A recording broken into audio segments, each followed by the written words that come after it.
My name is Claire Odom. I am 34 years old. I am the founder and CEO of Caldwell Logistics Group, a mid-size regional logistics firm based in Dayton, Ohio, with 41 employees and contracts across 3 states. I do not lead with that at family gatherings. I never have. It is not modesty exactly, and it is not strategy. It is more that the information never seemed to fit the room.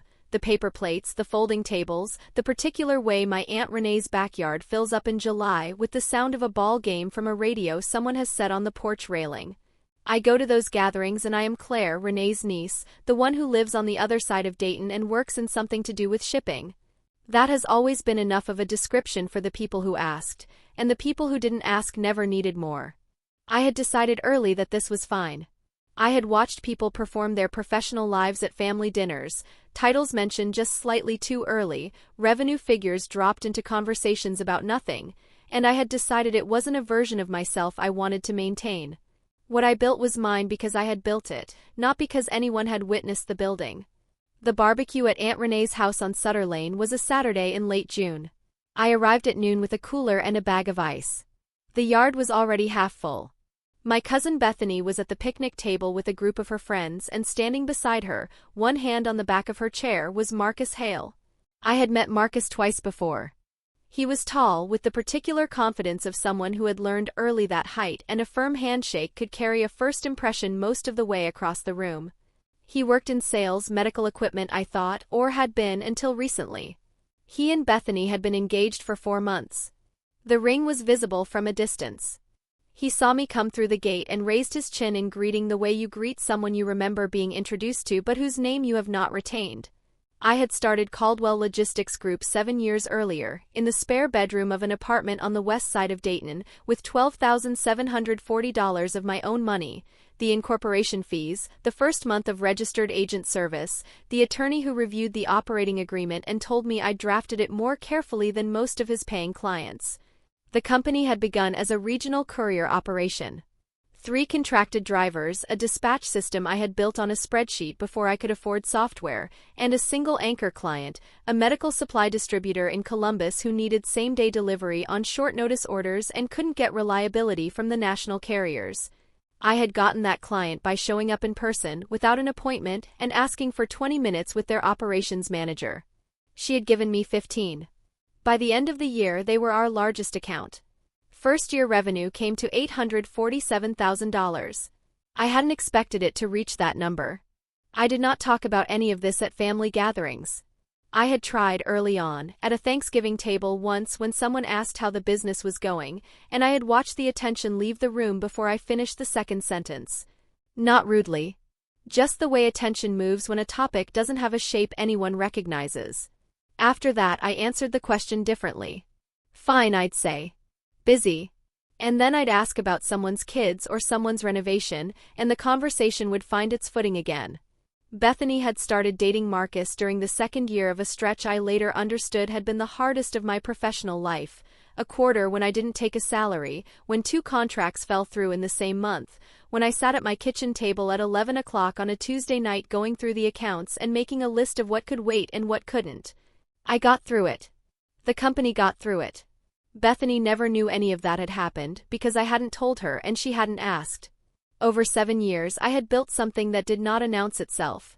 The work had been early mornings and late evenings and weekends that disappeared into spreadsheets and contract language, and the specific problem of keeping 41 people employed through quarters that didn't always cooperate. I had written the first driver agreements myself, at a kitchen table with a legal reference book borrowed from the public library. I had negotiated our first warehouse space by learning, over several weeks, exactly what the landlord needed from a tenant and making sure I could offer it. I had lost accounts and replaced them. I had hired wrong and corrected it. I had done all of this without talking about it. The family's understanding of my professional life had calcified early, the way these things do. I worked in logistics. I had my own thing going. It was fine, probably. Nobody was sure exactly what it involved, but I seemed okay, not struggling visibly, not succeeding visibly, just there, consistent, the cousin who showed up with ice and didn't stay too late. Bethany had settled into a particular version of me over the years. She was not unkind about it, which made it harder to name. She would mention her friends' careers with a specific brightness, the one who made partner, the one who moved to Chicago for a promotion, and then turn to me with a slightly softer register, the kind of softness that is a form of management. She never said anything direct. She didn't need to. The softness said it. Marcus had come into this dynamic and absorbed it the way newcomers absorb family shorthand. He had asked me at a dinner 2 years ago what I did for work. I had said logistics, regional freight, my own company. He had nodded, said nice, and turned to ask someone else about a football game before I finished the sentence. I remembered it not because it stung exactly, but because of the efficiency of it, the way a door can close without slamming. When he and Bethany got engaged, I sent a gift from the registry and wrote a note by hand. Bethany sent a text back. I didn't hear from Marcus at all. Marcus brought up the interview at the barbecue the way someone brings up good news they have been waiting to share, building to it, letting the table feel the approach. I've got a final round interview next week, he said. Logistics company over on Mercer Street. Caldwell something. You've probably seen the building. I was reaching for a napkin. I set it down. I've heard of them, I said. Good firm, he said. They're selective. Regional operation, but they run tight, good contracts, solid client list. I've been in the process for 6 weeks. He picked up his drink. They only take people who really know the space. Not just anyone walks in off the street. That sounds like a good opportunity, I said. It is, he said. He glanced at me, then away. No offense, Claire, but it's a different world from whatever you've been doing. These guys are serious operators. Something tightened across my shoulders, not indignation, not the sharp edge of being dismissed, something older and more tired, the particular weight of a conversation you have been in many times and recognize by its first 3 words. Sure, I said. Claire's been in logistics for a while too, actually, said my Aunt Renee from the far end of the table. She said it gently, the way she said most things. Right, Marcus said. Different scale, though. I picked up my drink. I did not say anything. Bethany leaned forward. Marcus has been crushing it in logistics interviews, she said. He's done so much prep. He knows the industry inside out. That's good, I said. You should hear him talk about freight optimization, Bethany said, with the brightness she reserved for things she was proud of. He sounds like he's been doing it for years. I've picked it up fast, Marcus said. He was not looking at me now. He was talking to the table in the way people talk when they are performing for a wider audience than the person in front of them. Some people have the instinct for it. You either see how systems fit together or you don't. The table had gone slightly quiet in the way tables do when a conversation has found a sharper edge than anyone intended. Claire, don't take this the wrong way, Bethany said, but you've always been a little, I don't know. You've never really pushed yourself the way some people have. You're content where you are, and there's nothing wrong with that, but Marcus has real ambition. She paused. You've always been a little ungrateful for the opportunities that came your way, honestly. Like you never really wanted to do anything with them. The yard was quiet except for the radio on the porch. I picked up my drink. I did not say anything. Bethany looked at me, then at Marcus, then back at her plate. The moment passed the way those moments pass, not resolved, just absorbed back into the afternoon. Anyway, Marcus said. Interviews Tuesday. 9 a.m. Good luck, I said. I meant it in a way. Not for his sake, for the clarity of what Tuesday would be. I excused myself a few minutes later, said I needed to check something in my car. I walked down the driveway to where I'd parked. I stopped at the end of the driveway and looked back at the yard for a moment, the picnic tables, the radio on the railing, Bethany laughing at something Marcus had said. I turned back. I unlocked the door and sat in the driver's seat. I took my phone from my pocket. I opened my email. I scrolled to the candidate confirmation thread my assistant had forwarded on Friday. I read the name at the top of the application, Marcus J. Hale. I read the interview time, 9:04 a.m. Tuesday. I set the phone face down on the passenger seat. I sat for a moment looking at the windshield.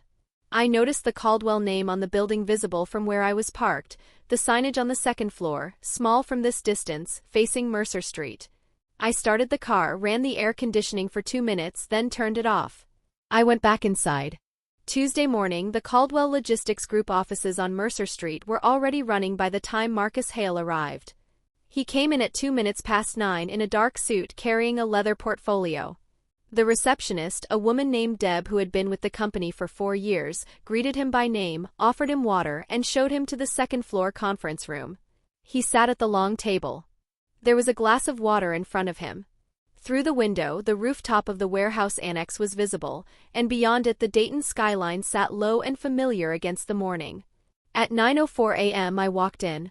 I was carrying my padfolio, the leather one, its spine cracked from years of use, the Caldwell name embossed on the cover in letters that had worn almost flat. I reached into it and took out my tablet. I opened the candidate management portal, navigated to his file, and set the tablet flat on the table between us so that the screen faced him. His application at the top, his name in the header, and below it, on the company letterhead, my name and title.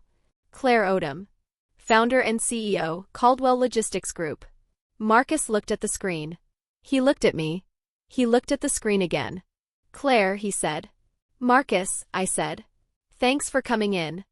There was a silence that lasted several seconds. I didn't know, he said. I didn't realize this was. That's all right, I said. Should we start? He straightened in his chair. Of course, he said. Yes. Walk me through your understanding of freight optimization at the regional level, I said. Specifically, how you'd approach contract negotiation with anchor clients in a market with 3 or more competing carriers. He began to answer. I listened. He was prepared, he had done the work, I could tell, but the preparation was surface level in the way that preparation is when someone has studied the vocabulary without the underlying structure. He used the right words. He did not always use them in the right order. I let him finish. You mentioned at a family gathering last weekend, I said, that this firm only takes people who really know the space. He stopped. I wasn't, he started. You said some people have the instinct for how systems fit together, I said. And some don't. The room was very quiet. I may have overstated, he said. You also said this was a different world from whatever I'd been doing, I said. I want to make sure I understand what you meant by that. His jaw tightened. That was a different context, he said. I didn't know who you were. You knew I worked in logistics, I said. You knew I had my own company. You asked me about it 2 years ago at a family dinner. He didn't answer. You turned away before I finished, I said. I remember because it was efficient. Something shifted in his expression, not quite embarrassment, something more defensive than that, the look of a person recalculating what story they are in. Claire, he said. I think there's been a misunderstanding. There hasn't, I said. I understand the situation clearly. What I'm trying to understand is whether you do. He was quiet. You told my cousin I lacked ambition, I said. That I'd never pushed myself. You said this is a firm that only takes serious operators. I set my pen down on the table. You were right about the last part. I let that sit. I built this company with $12,740 of my own money, I said. I wrote the first driver agreements at a kitchen table. The first year's revenue was $847,000. We are now in year 7. I have 41 employees and contracts in 3 states. I looked at him directly. I'm not telling you that to impress you. I'm telling you so that when you describe someone as lacking ambition, you understand what you might not be seeing. Marcus said nothing.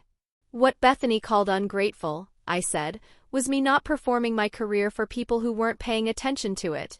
That's not the same thing. I closed the tablet. We'll be in touch about next steps, I said. Thank you for coming in, Marcus. I picked up my padfolio and stood. That's it? He asked.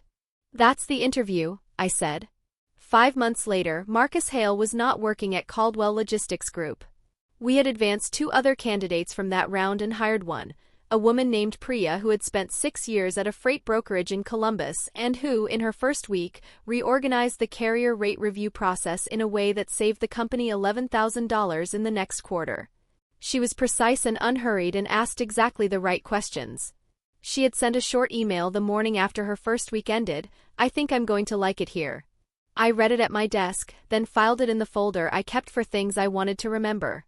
The family had rearranged itself around what had happened in the way families do, not directly, not with any named acknowledgement, but through small adjustments in how people spoke to me at gatherings. Aunt Renee had called to check in the week after the interview. She didn't mention Marcus. We talked for 20 minutes about her garden. Bethany had not called. She had sent a text 11 weeks after the barbecue that read, "I think you could have handled things differently. Just my opinion." I read it once.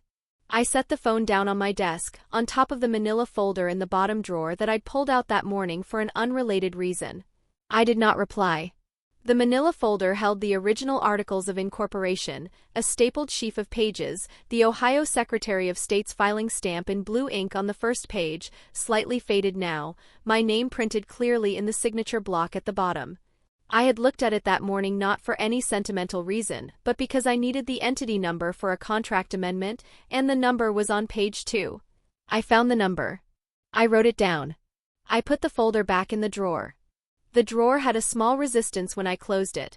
I had to press it the last inch firmly before the latch caught. I had learned that in the first week in this office 5 years ago when the furniture was second-hand and nothing quite fit the space yet. I pressed it closed. There is a version of ambition that announces itself constantly, that needs the room to witness it in order to feel real. I had never been interested in that version. Mine had lived in the drawer, in the filing stamp, in the 41 people who showed up every morning to a company that existed because I had sat down at a kitchen table one night and decided to build it. You do not need to be seen doing the work for the work to count. If this story reached you, pass it to someone who needs to hear it today.